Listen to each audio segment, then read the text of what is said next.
Pin होता है ना, पिन, जैसे नोटिस पिन करते हैं वैसे पिन का निशान बना हुआ, उसको पिन कर दो एक बार। कर दिए? हो गया? अब दिख रहा है सबको? Yes sir. ठीक। तो कल हम लोग बोल रहे थे कि बहुत ही लंबा जो है वो डीएनए होता है, मतलब, और उसको जो है वो लपेटने के लिए कोई ना कोई चीज चाहिए। तो किसी ने बताया था कि जो चीज लपेटने में काम आती है वो चीज है प्रोटीन। तो ये इसका बेसिक है। समझो कि 40 किलोमीटर, 40 किलोमीटर का मतलब बिलासपुर से लेके कहाँ जाएंगे हम लोग? रतनपुर। और रतनपुर से भी लगभग समझो 15 किलोमीटर और आगे, कुछ आगे, मतलब पाली वगैरह कुछ जाओ, उतना लंबा जो है वो रास्ता, और उतना लंबा जो है डीएनए है। अब सोचो इतना लंबा जो है वो डीएनए है, और उसको हम लोगों को किस में, जो क्रिकेट खेलते हैं उस वाले टेनिस बॉल में हम लोगों को लपेटना है। तो सोचो कि इतना लंबा सा कोई थ्रेड या धागा, उसको एक छोटे से गोले जो है वो बॉल जैसी किसी चीज में अगर हम लोगों को लपेटना है, तो कितनी ज्यादा मात्रा में जो है वो कंडेंसेशन होता होगा। और एक तो बात यह है, दूसरा जो है इसको क्योंकि देखो सेल का जो साइज है वो तो एक निश्चित है। ये ऑनलाइन में ये चीज आएगा कि सबको जो है खुद इमेजिन करना पड़ेगा, क्योंकि ब्लैक बोर्ड होता तो मैं डायग्राम बना के बता देता कि क्या मैं बोलना चाह रहा हूँ। लेकिन इमेजिन करने की कोशिश करना, और किसी को समझ में नहीं आए तो मेरे से पूछना। क्या है कि अगर एक कोई टेनिस बॉल है, उसमें हम लोगों ने इसको लपेटना चालू किया, तो जो उसकी मोटाई आएगी, जैसे पुराने समय में क्या होता था, ऊन के जो गोले होते थे, जब घर में स्वेटर बनता था तो उसको लपेटते जाते थे, तो जो एक प्रॉपरली जो है मोटाई आती थी। तो वो जितना मोटा बनेगा, क्या उतनी मोटे, और अगर हम लोग कह रहे हैं मान लो ह्यूमन के लिए मैंने कहा था कि 46 अगर क्रोमोजोम है तो 46 डीएनए होंगे, तो क्या वैसे जो है 46 बॉल ही जो है एग्जैक्टली रख दें? तो क्या वो न्यूक्लियस का जो हमारा साइज है, तो न्यूक्लियस में और भी दूसरी चीजें हैं, लेकिन फिर भी न्यूक्लियस का जो हमारा साइज है, क्या उसमें वो आ जाएगा? क्या क्या पॉसिबिलिटी है? तो फिर पता लगता है कि सिर्फ अगर इस तरीके से लपेटने भी जाएं तो भी जो है वो साइज का इशू हो सकता है। तो होता क्या है, ये तो एक इमेजिनेशन के लिए है कि 40 किलोमीटर है, उसको टेनिस बॉल में मतलब एक को रिलेशन लेने की कोशिश की है। लगभग हर कोशिका में कितना डीएनए होता है? 2 मीटर के आसपास। ठीक है, 2 मीटर। अब कोशिका तो सोचो कि कुछ माइक्रोन में होती है कोशिका की साइज, जैसे इसमें है 6 माइक्रोमीटर का न्यूक्लियस का साइज दिया हुआ है। मान लो 100 माइक्रोन के आसपास कोशिका की होगी। तो कहाँ? तो 2 मीटर। 2 मीटर को कल्पना करो, और उसके बाद में जब माइक्रोमीटर बोल रहे हैं तो उसका मतलब होगा 10⁻⁻10। अब 10⁻⁻10 इस नो सॉरी, माइक्रोन का मतलब हुआ 10⁻⁻6। ठीक, माइक्रोन का मतलब हो गया 10⁻⁻6। तो इतना जो है वो हम लोगों को, मतलब 1 लाख और 10 लाख गुना, 10 लाख गुना जो है हम लोगों को कम जगह है, या 10 लाख गुना जो है उसका जो है वो जो साइज है उसको रिड्यूस करना पड़ेगा ताकि वो न्यूक्लियस में आ सके। तो सोचो 10 लाख गुना किसी को जो है हम लोगों को लपेटने के लिए कितना जो है वो कंडेंस स्ट्रक्चर, या कितना प्रॉपरली जो है हम लोगों को उसको, मतलब हम लोग को कह रहा हूँ नेचर नेचर में जो है वो कितना प्रॉपर जो है वो उसका फोल्डिंग हुआ होगा। तो ये एक चीज है जो इमेजिन करने की चीज है, कि इसीलिए एक एक बॉल करके भी उसको जो है प्रॉपरली नहीं रख सकते, उसका कुछ ना कुछ एक प्रॉपर स्ट्रक्चर होना चाहिए। ठीक है, पहले तो सिंपली जो है वो थ्रेड ऐसे ही नहीं भर सकते क्योंकि उलझ सकता है, और दूसरी चीजें जो प्रक्रिया है वो स्मूथली ना चले। दूसरा, उसको लपेट के भी प्रॉपरली जो है वो रखेंगे तो हो सकता है साइज का इशू हो, तो इसलिए उसमें भी जो है वो अरेंजमेंट की आवश्यकता है। तो ये सारी चीजें हैं। अ, इसको ठीक, ये वाला जो मैं बोल रहा था, जीनोमिक प्रोसेस भी चलाना है, रेप्लिकेशन और ट्रांसक्रिप्शन। तो इसलिए अगर उसको सिंपली भर देंगे तो भी प्रॉब्लम हो सकता है। तो अब देखो, मान लो, तो फिर अब समझना यह है कि हम लोग को जीनोम का ऑर्गेनाइजेशन होता कैसे है, मतलब क्या एक्चुअल में हुआ होगा। तो बारी बारी से साइंटिस्ट जो है वो इसको फोल्ड करके देखना चालू किए। तो डायरेक्टली जैसे माइक्रोस्कोप से हम लोग किसी कोशिका को तो देख लेते हैं, या मान लो इलेक्ट्रॉन माइक्रोस्कोप के लेवल पे अगर हम लोग जाएं तो हो सकता है कि न्यूक्लियस को भी देख पाएं, या फिर जो है वो मतलब थोड़ा बहुत जो है वो क्रोमेटिन वगैरह को भी देख पाएं। लेकिन एग्जैक्टली अगर हम लोग स्ट्रक्चर देखने जाएं कि कैसे कैसे जो है उसको लपेटा हुआ है, किस तरीके से उसका जो है पूरा काम हो रहा है, तो वो जो है हो सकता है संभव ना हो, क्योंकि अभी तक हम लोगों के पास उस रिजोल्यूशन का या उस लेवल का जो है वो कोई माइक्रोस्कोप अवेलेबल नहीं है। तो अब जब उस लेवल का कोई माइक्रोस्कोप हमारे पास अवेलेबल नहीं है, तो एक जो दूसरा तरीका जो बचता है वो तरीका है कि हम जाएं और पता करें कि केमिकली वो चीज़ जो है वो कैसी है। जैसे अगर डीएनए स्ट्रक्चर वैसे अभी शायद पढ़ा नहीं है जैसे कल बता रहे थे, लेकिन डीएनए की संरचना को अगर 11वीं 12वीं में कभी पढ़ा हो तो ध्यान आ रहा होगा कि डीएनए की संरचना को क्या किया था कि पहले एक एक्सरे वाली फिल्म में किसी ने फोटो निकाली थी उसकी, और उसमें मॉलिक्यूल्स की फोटो निकाली थी, और उसके बाद उसको जो है वो किसी तरीके से स्केल लेके या कुछ तरीका रहा होगा जिससे उसकी जो है वो दूरी को नाप नाप के या डिस्टेंस को मेजर कर करके जो है वो डीएनए का स्ट्रक्चर को उन लोगों ने प्रेडिक्ट किया था। जैसा हम लोग आज किताबों में देखते हैं कि डीएनए की संरचना ऐसी है, वैसा ना तो किसी ने देखा है और ना ही उसको उस तरीके से वर्तमान में जो है वो कोई देख सकता है, क्योंकि अभी तक हमारे पास वैसा कोई मशीन है नहीं। हो सकता है फ्यूचर में वैसी कोई चीज आ जाए तो देख पाए, उसकी संभावना है, लेकिन अब तक जो है वो चीज संभव नहीं है। तो क्या किया, अब ये जो बात कर रहे हैं ये तो काफी पुरानी बात हो रही है, तो उस समय क्या किया होगा, सबसे पहले अब देखते हैं कि उसका केमिकल कंपोजिशन क्या होता है। तो जैसे लेबोरेटरी में हम लोग डीएनए आइसोलेशन करने जाते हैं, तो उसी तरीके से लेबोरेटरी में ही क्रोमेटिन का भी आइसोलेशन हो सकता है। ठीक है, क्रोमेटिन को आइसोलेट कर लो, सिर्फ क्रोमेटिन को, न्यूक्लियस में से सिर्फ क्रोमेटिन को आइसोलेट कर लें, और बाकी उसके साथ जितनी भी दूसरी चीजें थी न्यूक्लियस में उन सबको जो है हम लोग अलग कर लें, और उसके बाद केमिकल कंपोजिशन का डिटर्मिनेशन करें, वही वैसे ही जैसे कि हम लोग अपने लैब में carbohydrate estimation, protein estimation, RNA estimation का क्वालिटेटिव और क्वांटिटेटिव ऐसे करते थे, उसी तरीके से कर लें कि उसमें जो है वो कितने परसेंट तो डीएनए है, कितने परसेंट आरएनए है, कितने परसेंट प्रोटीन है। परसेंटेज इंपॉर्टेंट है, ये सबको याद रहना चाहिए कि क्रोमेटिन में कितना परसेंट क्या होता है। तो डीएनए का परसेंटेज देखो, इसमें जो परसेंट लिखा है, it depends on the type of the cell, मतलब किस प्रकार की कोशिका में बात हो रही है, and the type of the organism, किस ऑर्गेनिज्म के लिए बात हो रही है। तो दोनों चीजों चीजों की से जो है वो इसका डिटर्मिनेशन हो सकता है, इसीलिए इसमें एक रेंज दिया है। डीएनए या तो 20 से 40% हो सकता है, आरएनए 5 से 10% हो सकता है, और प्रोटीन जो है वो 55 से 60% हो सकते हैं। ठीक है, ये प्रोटीन अभी के लिए ये ध्यान रखो कि ये जो प्रोटीन होते हैं ये मुख्यतः हिस्टोन प्रोटीन होते हैं। ठीक, हिस्टोन में भी 5 तरीके के हिस्टोन होते हैं, एक होता है H1, एक होता है H2A, एक होता है H2B, H3 और H4। ये 5 हिस्टोन प्रोटीन होते हैं जिसमें वो लपेटा होगा। कैसे लपेटा होगा हम लोग आगे देखते जाएंगे। तो इसका परसेंटेज याद होना चाहिए, प्रोटीन्स कौन से हैं वो याद होने चाहिए, आरएनए तो कॉमन सी बात है, वो सबको याद रहता है आरएनए कौन कौन से होती हैं। सिर्फ इतना ही नहीं, कुछ दूसरे प्रोटीन्स भी हो सकते हैं उसके आसपास, क्योंकि हम लोग अगर क्रोमेटिन आइसोलेट कर सकते हैं तो हो सकता है कंप्लीट प्योर फॉर्म में जो है आइसोलेट ना हो, उसके आसपास की कोई कुछ कुछ प्रोटीन हो सकती है। तो आसपास में कौन कौन से प्रोटीन्स हो सकते हैं? Non histone proteins. Non histone protein कोई नाम नहीं है, इस बात को ध्यान रखिए कि नॉन हिस्टोन जब हम प्रोटीन बोल रहे हैं तो ये कोई नाम नहीं है किसी प्रोटीन का। जो प्रोटीन हिस्टोन नहीं है, कोई दूसरे प्रकार की प्रोटीन है, वो है नॉन हिस्टोन। वो हो सकते हैं 20%। तो ऐसा नहीं कि कोई एक प्रोटीन है नॉन हिस्टोन नाम का और वो अपने आप में 20% है। ठीक है, ऐसा नहीं है। जो भी दूसरे प्रोटीन जो हिस्टोन नहीं है वो जो है वो 20% है उसमें।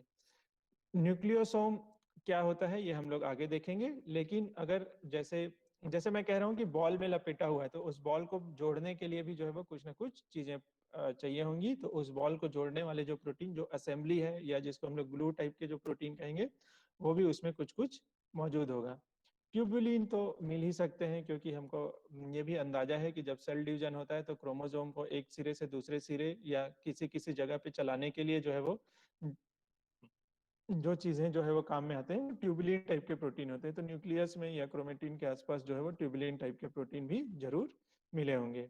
ठीक है, रेप्लिकेशन और ट्रांसक्रिप्शन के भी कुछ ना कुछ जो है वो प्रोटीन्स वगैरह वहां पे मिले होंगे, क्योंकि क्रोमेटिन का जो है वो सराउंडिंग वहां से कुछ भी हम लोगों को देखा जा सकता है। ठीक, अब देखो, beads on a string, beads on a string, इस तरीके की संरचना साइंटिस्ट, मतलब सोचो धीरे धीरे जैसे जैसे जो है वो माइक्रोस्कोपी का एडवांसमेंट होता गया या नए नए जो है वो एडवांस माइक्रोस्कोप आते गए, तो वैज्ञानिकों ने नई नई चीजें जो है वो देखनी चालू की। तो नीचे को देखो, जो नीचे ये जो जहां पे मैं अपना इस वक्त कर्सर दिखा रहा हूँ हाथ वाला, इस वाले डायग्राम को देखो।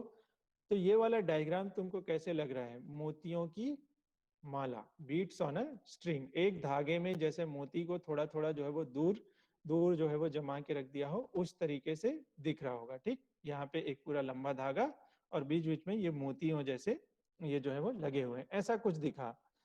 तो लोगों ने सोचा, शुरुआत में क्या सोचा कि हो सकता है कि ये जो है वो कोई बॉल हो और इसी बॉल से हमारा डीएनए जो है वो लिपटा हो, और यहाँ पे आगे जैसे हम कह रहे हैं कि टेनिस बॉल से डीएनए लपेटा, फिर वो टेनिस बॉल की कैपेसिटी फुल हुई तो आगे गया धागा, फिर दूसरे टेनिस बॉल से लपेटा, फिर किसी दूसरे से जोड़ लिया, इस तरीके से ये आगे। तो बीट्स ऑन अ स्ट्रिंग पहले ऐसा मानते थे क्योंकि उतना एडवांस हमारे पास कोई तरीका नहीं था जानने का कि कैसे और क्या होता है।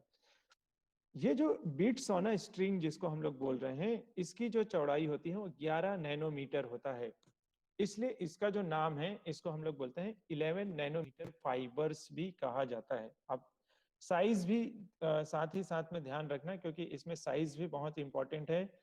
इवन आगे वाली स्लाइड्स में आपको बताएंगे कि ये जो डीएनए जो लपेटाया हुआ है इसमें कितने बेस पेयर हैं, ये जो बीच में है डीएनए है इसका कितना बेस पेयर है, यहाँ तक भी लोगों ने बाद में एक्सपेरिमेंटली प्रूव किया और अभी जो है वही चीज मानी जाती है। तो ये साइज किस लेवल पे कितना है ये भी बहुत इंपॉर्टेंट चीज है, ये भी काफी ज्यादा पूछा जा सकता है। तो 11 नैनोमीटर बोलते हैं बीट्स ऑन ए स्ट्रिंग, जिसमें एक तो इधर या नीचे जो भी ये जो चौड़ाई होती है इसको हम लोग बोलते हैं बीट्स ऑन ए स्ट्रिंग, और ये बीट्स ऑफ स्ट्रिंग की जो चौड़ाई है वो कितनी है, 11 नैनोमीटर। देखो 6 जो है माइक्रोन का न्यूक्लियस, उसमें किसी तरीके से 11 नैनोमीटर तक हम लोग पहुंच गए। तो 11 नैनोमीटर और न्यूक्लियस के साइज माइक्रोन में देखें तो कितना गुना हो गया, 1000 गुना के लगभग। ठीक, नैनोमीटर हो गया 10⁻⁹। अब ये जो बीट्स ऑन अ स्ट्रिंग बोल रहे हैं, तो पहले तो किसी को इलेक्ट्रॉन माइक्रोस्कोप में ऐसा कुछ दिखा होगा, फिर ये जो कुछ और एडवांस तरीके आए, तो ये जो बीड है, बीड, इस बीड को देखने की कोशिश हुई कि ये बीड में एक्चुअली में क्या है, तो पता चला ये तो हिस्टोन का क्या है, ऑक्टामर। हिस्टोन का ऑक्टामर कैसे है ये समझते हैं। सबसे पहले तो हिस्टोन क्या है, कुछ पॉजिटिव चार्ज्ड, एक तरीके का पॉजिटिवली चार्ज जो है वो प्रोटीन है। तो कोई मेरे को बताएगा कि कोई प्रोटीन पॉजिटिवली चार्ज्ड कैसे हो सकता है, कोई भी बताओ। किसी प्रोटीन को अगर हम लोग पॉजिटिवली चार्ज्ड कह रहे हैं तो क्यों कह रहे हैं, कैसे होता है कोई प्रोटीन पॉजिटिव चार्ज, कोई भी। मेरे को लगता है एमिनो एसिड्स और प्रोटीन हम लोगों ने सेकेंड सेमेस्टर में तो क्लास किया ही था। सर उसमें पॉजिटिवली चार्ज अमीनो एसिड ज्यादा होते होंगे उस प्रोटीन में। Okay, very good.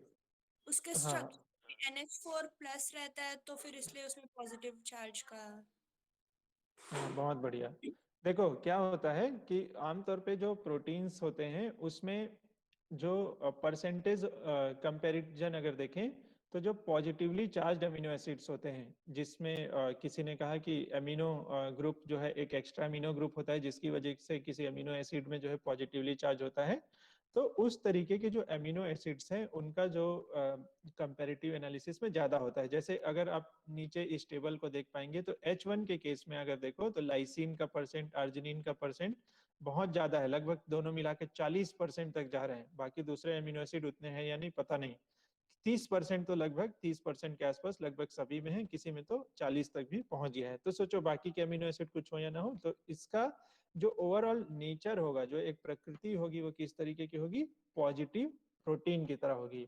और यही जो मैं कह रहा था कल कि पॉजिटिवली अगर कोई चार्ज टाइप की चीज होगी तो वो निगेटिव चार्ज जो डीएनए के हैं न्यूक्लियोटाइड्स के साइड में, उसको जो है वो लपेटने में जो है वो ज्यादा अच्छा हो सकता है या ज्यादा जो है वो हेल्पफुल हो सकता है। तो इसमें जो है आर्जिनिन और लाइसिन अमीनो एसिड्स के नाम ध्यान रखना, क्योंकि सिस्टीन नहीं है। मतलब इसमें 3 जो पॉजिटिवली अमीनो एसिड्स हैं, आर्जिनिन, लाइसिन, कोई एक और जो है वो नहीं है, लेकिन ये दो जो है वो ध्यान रखना कि आर्जिनिन और लाइसिन वाले ही हैं, थर्ड वाला जो है उतना प्रिवेलेंट नहीं है। ठीक है, और जो हिस्टोन के नाम है ये अपने को ध्यान ही थे। इसमें जो H3 और H4 हैं, इनका जो अगर हम लोग देखें तो किसी भी ऑर्गेनिज्म में अगर लो हाईली कंजर्व्ड का मतलब ये हुआ, मतलब ये जो H3 एंड H4 ये जो दो हैं, इसमें हाईली कंजर्व्ड का जो मीनिंग हुआ वो ये हुआ कि ये कोई सा भी ऑर्गेनिज्म ले लें, चाहे आदमी ले लो, बंदर ले लो, उसके नीचे किसी प्लांट्स को ले लो, तो इसके सीक्वेंस में कोई बदलाव नहीं आएगा। ये बहुत ज्यादा कंजर्व्ड है। हो सकता है 1 या 2 अमीनो एसिड का कोई बदलाव आए, अदरवाइज जो है इसके सीक्वेंस में कोई बदलाव नजर नहीं आएगा। उसके अलावा जो हिस्टोन है और डीएनए, जो ये जो सारे हिस्टोन को एक साथ मिला के रखने वाली प्रोटीन, जिसको न्यूक्लियोसोम असेंबली प्रोटीन या एनएपी कह रहे थे, इन ये तीनों की जो संरचना होती है इसको हम लोग बोलते हैं न्यूक्लियोसोम। अभी मैं दिखाता हूं कि ये न्यूक्लियोसोम दिखता कैसे है, न्यूक्लियोसोम या उसकी स्ट्रक्चर कैसे है, न्यूक्लियोसोम। इसीलिए ये जो हम लोग जो कुछ भी पढ़ रहे हैं, इस मॉडल का ही नाम है nucleosome model of chromatin structure. ठीक, इसको हम लोग बोल देते हैं न्यूक्लियोसोम, इसीलिए इसको बोलते हैं nucleosome model of chromatin structure.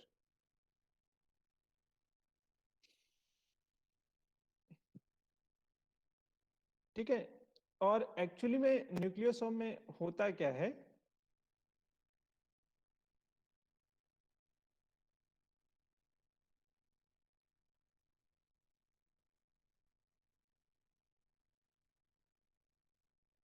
Presentation चला गया क्या?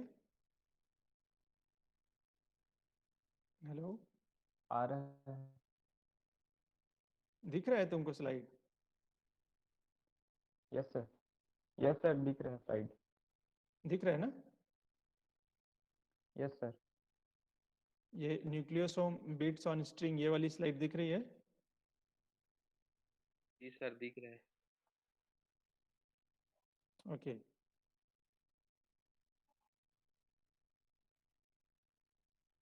ठीक है। तो इसीलिए, क्योंकि ये जो संरचना होती है इसको हम लोग न्यूक्लियोसोम बोलते हैं, इसीलिए इस मॉडल का ही नाम है nucleosome model of chromatin structure, और हाईली बेसिक है। और ये जो 5 है, मतलब H2A, H2B, H3 और H4, वो जो है वो डीएनए जो हम लोग को यहाँ बीच में दिख रहा है ना डीएनए, ये जो मान लो हिस्टोन का ऑक्टामर है और ये दूसरा ऑक्टामर है, तो दोनों के बीच जो डीएनए है वहां पे कहीं पे H1 मिलता है।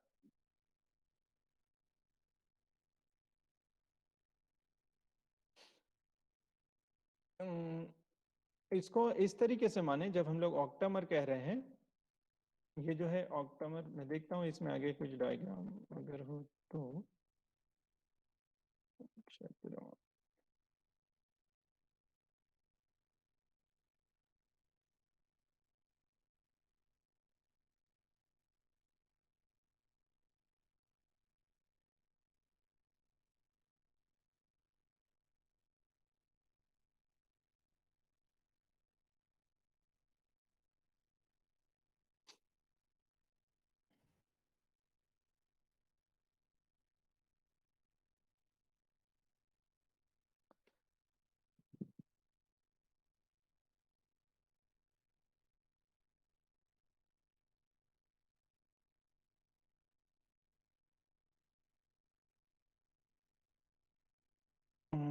ये वाला कुछ क्लियर है क्या? ये वाला डायग्राम देख पा रहे हो सब, जहाँ पे मैं अभी कर्सर रख रहा हूँ? Yes sir. ठीक है, तो इसको इस तरीके से देखो कि H2A होगा, ठीक, H2A, H4, H2B और H3, ये 4 प्रोटीन एक लाइन में है। मान लो पहला ऊपर है, मान लो 2 हथेली रखा, एक में जो है वो 4 प्रोटीन रख दिया, उसके नीचे दूसरी हथेली रखे 4 प्रोटीन। इस तरीके से ये 8 जो है वो स्टैक्ड हो गए। लेकिन इसमें एक बात जो ध्यान रखने की है वो ये है, H3 जहां पे होगा उसके सामने वाला प्रोटीन होगा H2A। ठीक, H3 जहां होगा उसके सामने होगा कौन सा? H2A, और उसी तरीके से अपोजिट H2B के साथ में दूसरा वाला होगा H4। मतलब वो हमेशा जो है एक साथ नहीं रहेंगे, ताकि क्या हो कि जो प्रोटीन्स के बीच का जो हिस्टोन जो प्रोटीन्स है उनके आपस के जो इंटरेक्शन है वो जो है वो प्रॉपर रह सके। तो इसलिए ये हमेशा उस इंटरेक्शन को जो है वो प्रॉपर करने के लिए जो है इस तरीके से स्टैक रहते हैं। तो ये जो इस तरीके से जो स्टैक बन गया, या गोला जो बन गया, या बॉल टाइप का बोले या चक्री टाइप का बोले, जो बन गया, इसमें फिर जो है वो डीएनए लपेटाता है। लेकिन क्या है, उसमें जो है अगर डीएनए को लपेट दें, पूरा पूरा लपेटना चालू करें चक्री की तरह, तो हो सकता है मोटाई में बहुत ज्यादा बढ़ जाए। तो इसलिए पूरा पूरा नहीं लपेटाता। क्या होता है कि एक जो बीड या एक जिसको हम लोग मोती कह रहे हैं या उसको चक्री कहें, उसमें जितना डीएनए का लंबाई लपेटाता है वो होता है 147 बेस पेयर। ठीक है, 147 बेस पेयर ये जो है वो लपेट आएगा उसमें, एक उस पे। एक जो हमारा ऑक्टामर हुआ, देखो मैं दिखा देता हूं तुमको।